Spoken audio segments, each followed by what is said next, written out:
تو میں تو یہ کہتا ہوں کہ ہمیں بہت بڑا یہ ناقابل تصور اعزاز ہے کہ ہمیں جس منصب کے لیے خدا نے بنایا ہے، جس منصب کے لیے تیار کیا جا رہا ہے، وہ ابھی شاید ہماری نسلوں کے تصور پہ نہیں۔ جس امت کا اعزاز یہ ہے کہ اس نے حضرت عیسیٰ علیہ السلام کے استقبال کے لیے تیار ہونا، جس کا اعزاز یہ ہے، کون کہتا ہے؟ اب آپ خود سوچئے، ابراہیم معاہدہ کہیں؟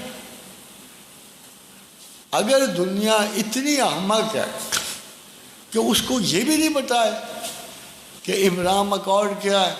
ابراہیم اکارڈ قرآن میں درج ہے، قرآن میں لکھا ہوا ہے ابراہیم اکارڈ کیا ہے۔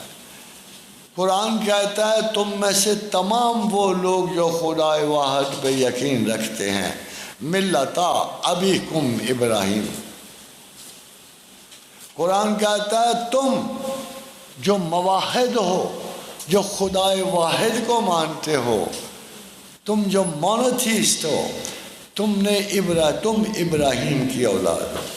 اور ادھر نوح کے بیٹے کے بارے میں کیا کہتا ہے قرآن؟ یہ تیرا بیٹا نہیں ہے، اس کے انداز، اس کے بیان، اس کے جو اقدامات ہیں تیری طرح نہیں ہیں۔ بائیولوجیکل ایگزسٹنس کو اولاد نہیں مانتا اللہ، وہ ایک طریقہ کار ہے لوگوں کے دنیا میں آنے کا، ایک میتھڈالوجی ہے۔ وہ چاہے آپ جدھر بھی جاؤ، ایک میتھڈالوجی کے لوگوں نے آنا ہے، ماں باپ بننے ہیں، کرسچن بننے ہیں، اس کے سے کوئی اصل طریقہ یہ ہے کہ ابراہیم کیسا تھا، اس کی اولاد بھی اسی کی طرح ہونی چاہیے، خدا کا یہ کہنا ہے۔ تو اس نے کہا ہے قرآن میں ملتا ابیکم ابراہیم، جو بھی خدا واحد کی پرستش کرتے ہیں وہ سیدنا ابراہیم علیہ السلام کی اولاد ہیں۔ اور آگے کیا لکھا ہوا سماکم المسلمین، اس نے اپنی اولاد کا نام مسلمان رکھا۔ اور یہودی کہاں سے آگے اس میں؟ ان کا نام مسلمان ہے۔ کسی اور قوم کا کس طرح داخل؟ یہ ابراہیم اکارڈ ہے کہ ان کو مواحد ہونا چاہیے اور ان کا نام مسلمان ہونا چاہیے۔ قرآن کہہ رہا ہے کہ ابراہیم اکارڈ کیا ہے؟ هو سماکم المسلمین، اس میں کوئی یہود کا سنگل فرد بھی نہیں آتا، عیسائیوں کا سنگل فرد بھی نہیں آتا۔ اس میں وہی آئیں گے جو سیدنا ابراہیم علیہ السلام کی طرح مواحد ہوں گے، اس میں وہی آئیں گے جن کا نام ابراہیم کے کہے ہوئے نام پہ مسلمان رکھا گیا۔ باقی سب جھوٹ بول رہے ہیں، باقی سب غلط ہے۔ اور اس نے کسی بنو اسحاق اور بنو اسماعیل پہ یہی رکھا۔